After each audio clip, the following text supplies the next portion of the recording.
Hello and welcome to yet another game. It's match 5 of the Tri-Nation, and today an all-important match for both the sides, Sri Lanka and Zimbabwe, to win and qualify for that final, which will be played on the 29th. It's KFC presents Vigo Telmobile Tri-Nation Series here from the Rawalpindi Cricket Stadium.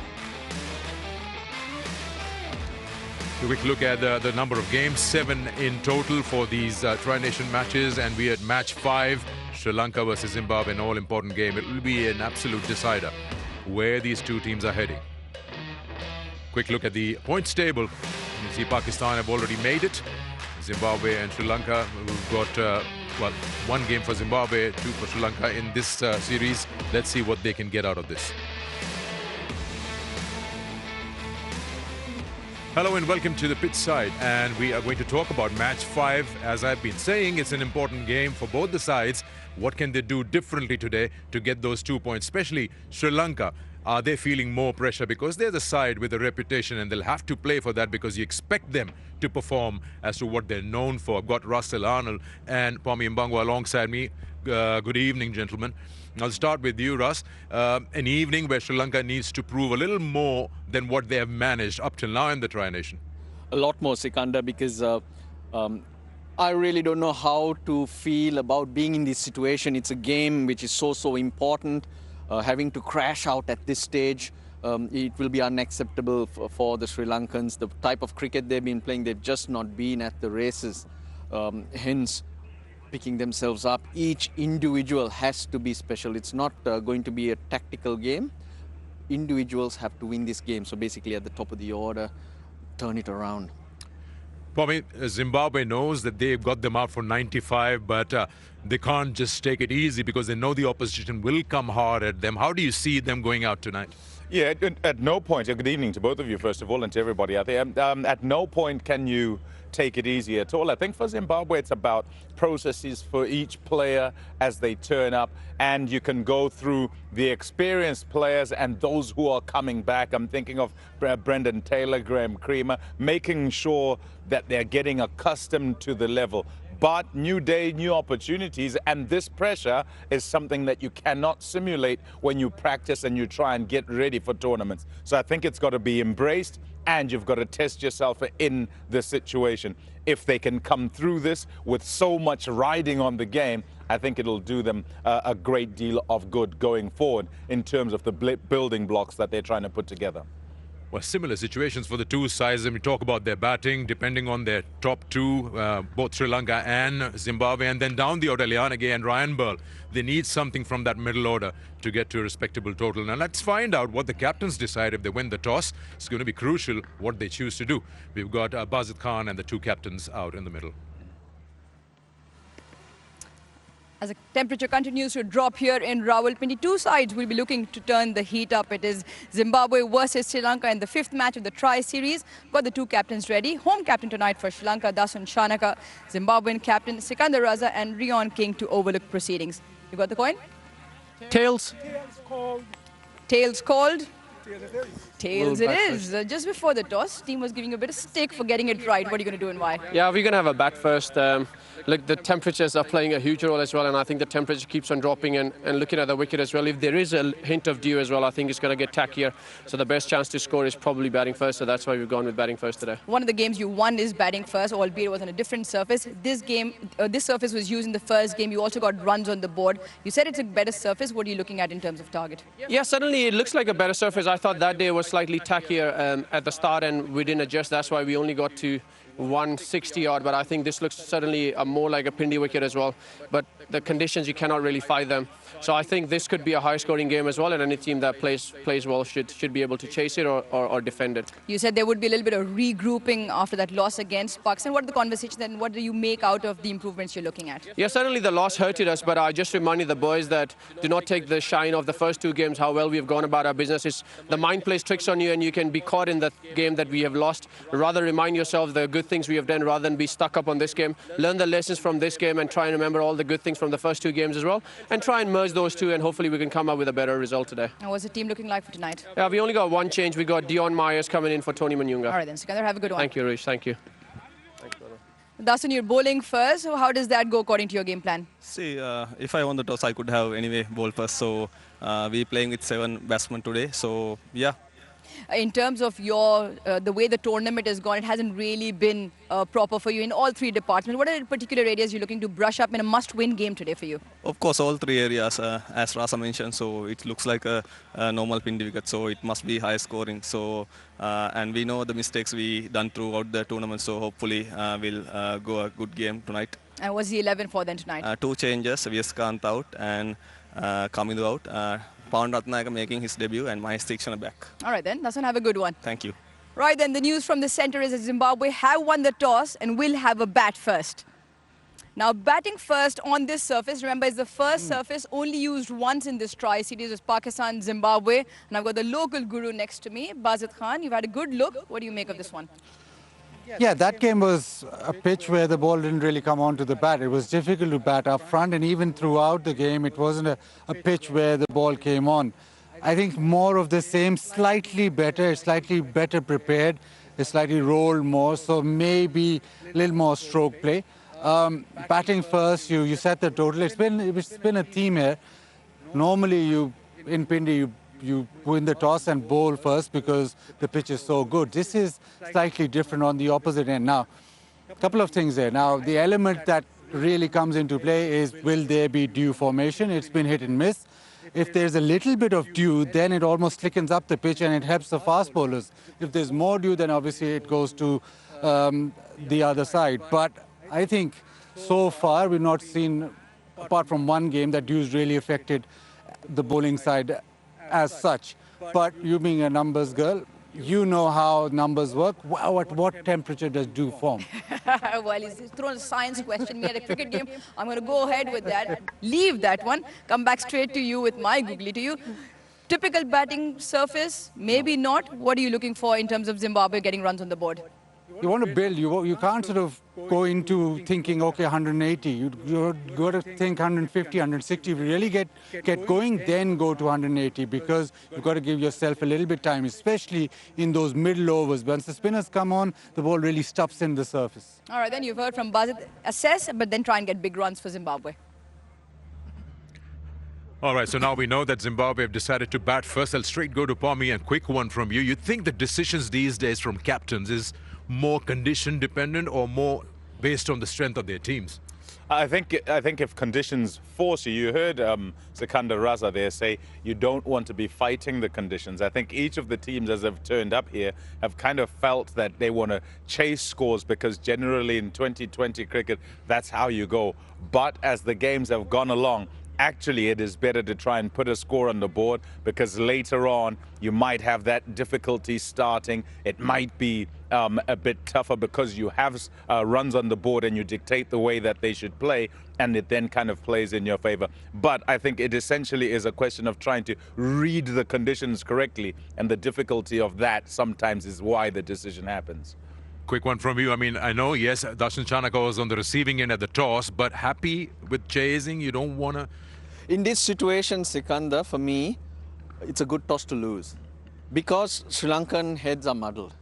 It's not about conditions, it's not about situations, it's about execution. They are just not there, it seems so. Even their best players are not amongst the runs, the confidence seems to be low, the cold seems to be just pushing them into a corner. And we should say it is very cold. It is, it is. There's been snow up in the mountains yesterday, and even now we're feeling it. So there are challenges, and hence the least decisions you have to make is the best for Sri Lanka. Just go out there, do what you need to, do what you're told, just do it properly. All right. Now we know that Zimbabwe won the toss, decided to bat first. Time for a short break. On the other side, we'll have a look at the playing 11.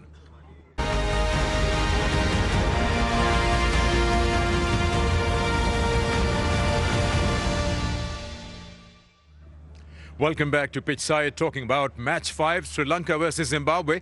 And for those who've just joined us, Zimbabwe won the toss and decided to bat first. And with that, we'll have a look at the playing 11, starting, of course, with Zimbabwe, and leave that to Pommy. Yeah, a change in Zimbabwe's side today. Dion Myers will come into the team. He'll probably be a bit further up than that, actually, if he bats in what is his position, because he's normally a top order player. They would have to juggle things around. Perhaps they feel that it can kind of lengthen things. The dependence, though, will be on the start and that middle order filled with experience. So it's a side that Zimbabwe hopes with the youthfulness and the experience can kind of combine, and under the pressure of today can put a score on the board for those bowlers who by and large have been pretty good through the tournament, actually can go to work and defend a score. Sri Lanka, a couple of changes. There have been 17 players here. So far, they've tried 15 of them. Mahesh Theekshana's back into the team. He replaces Vijaykanth, Vyaskanth. And there is a debut for Pavan Ratnayaka, who will come in for Kamindu Mendis. Pavan Ratnayaka made his debut in the ODI series. And the top order, it stays the same. The focus is on the batting. That's where Sri Lanka's strength lies. That's where the experience is. And that's where the difference needs to be made. Nisanka, Kusal Mendis, Mishara, Kusal Pereira. All right. Talking about a debut, you just mentioned about that big occasion for the young man to be part of the T20 side for Sri Lanka. And lots of expectations, and probably would like to contribute today in this all-important game for Sri Lanka. Now, we've been talking about how Sri Lanka probably have been struggling against Spain, and what did Zimbabwe do well to beat them by 67 runs. We have a small package of the wickets, follow wickets for Sri Lanka. I'd like both of you to look at it. Probably, Palmer, you can look at the lengths and you can look at the shot selection, Russ. Well, it comes down to the lengths. In the power play, when Sri Lanka lost 4 wickets, 8th over, they were 29 for 4. That good length with the Zimbabwean pacers hit was the crucial point. It was hitting the Sri Lankan batters high on the bat. They couldn't rotate the strike. They couldn't get the runs, and hence they were trying those shots. Lost wickets, the runs didn't come, and they were in a hole. Yes, they haven't played spin well of late, but if you haven't got that early confidence and early movement, chasing 160, you are digging a hole for yourself. It's very important that the new ball bowlers, especially with the height that the Zimbabweans have, hit the deck back of a length and let the batter make the play. Yeah, no easy deliveries, and the height is critical. And Garava has done it for many years now. He's right at the forefront, and he's missing an even taller guy in Blessing Mzarabani, who is injured, and so he's got a lead from the front. But Maposa as well as Evans have been pretty good. As Russ says, you've got to be back of a length. Sometimes you might kind of be lured into thinking it might swing early on and therefore creep further up. But I think that just eases things for the Sri Lankans if you get them to play a length that's much fuller. You want them to be contending with the bounce, and when they're contending with the bounce from back of a length, then it's foreign to them and it's more difficult for them. And if you can pick up wickets along the way as well, then it makes the work of the spinners that bit easier as you go along, and you can kind of work your plan, so to speak. They bowled wicket to wicket as well. Hence, there was no width or nothing to pick off. It was not the type of pitch that you can hit through the line. That's where the problem started for Sri Lanka.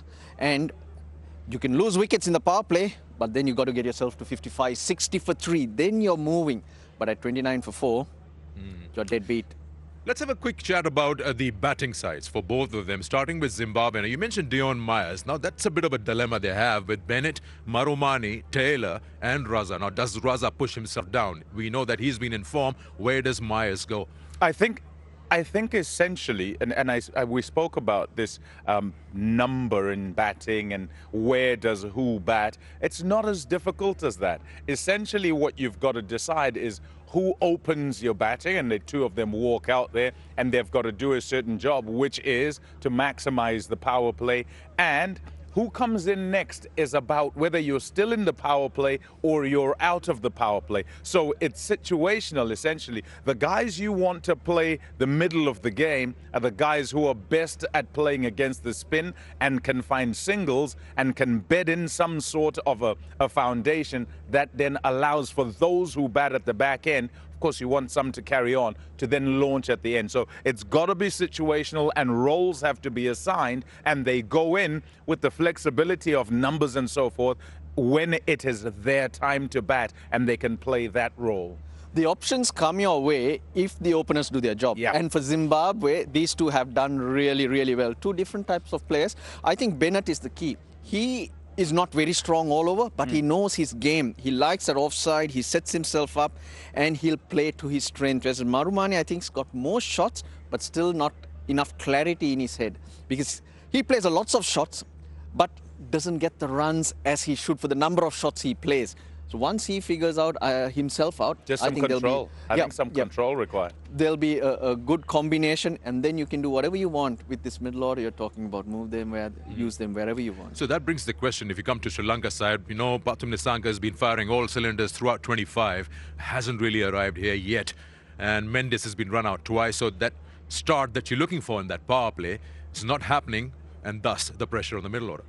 Definitely, and right throughout Sri Lanka's T20 games, you find that the runs are scored at the top of the order. The two Kusals, Pathum Nissanka, the moment they boss the situation, everyone's calmer and things tend to fall in place. Earlier I said it's about people doing their job today. So it's not about coming out there and being clear in roles. Each person needs to be clear about himself. Nissanka, Kusal Mendes, Kusal Pereira, one of them needs to get an 80-90. Then everyone's calm around them. And suddenly, if you get to where you want to be, 60% of your problems strangely disappear. Yeah, it's that's a fine what Sri line, Lanka, yeah, it's success, and that win just does strange things to you.